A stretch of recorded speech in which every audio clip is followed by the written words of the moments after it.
election headquarters. The first general election is only weeks away. No doubt this year's presidential election is grabbing the attention of many young voters.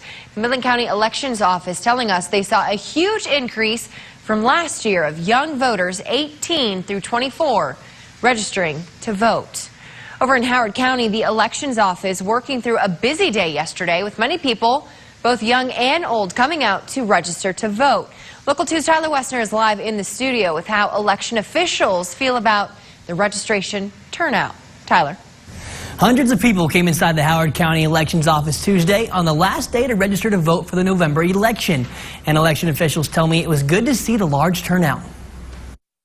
Pretty busy, pretty steady. We had about 115 come in. That's how many people registered to vote in Howard County Tuesday, the last day to do so for the November election. Elections Administrator Sandra Bloom says that number compares to how it was during the last presidential race. As far as registering, it was high, but we're at about the same point we were 4 years ago as far as registered voters. Bloom says that point now is about half of the county's population. We have a little over 17,000 of registered voters, and there's about 35,000 in the county. But just because people register to vote doesn't mean they will actually cast a ballot, something Big Spring Mayor Larry McClellan knows from his time running for office. There's nothing worse than running an election and you can't get voters out. Voter apathy is something that we see it all the time. But McClellan thinks it'll be different this time with the presidency on the line and two big names battling it out for the White House. We don't get a chance very often to vote for a president every 4 years, and this is probably going to be a different election. I know. When it comes down to it, McClellan encourages all residents to get out and make their voices heard at the polls. I think it's good for any community when our citizens go out and want to make a difference and they want to have an opinion, because that's what we're all about.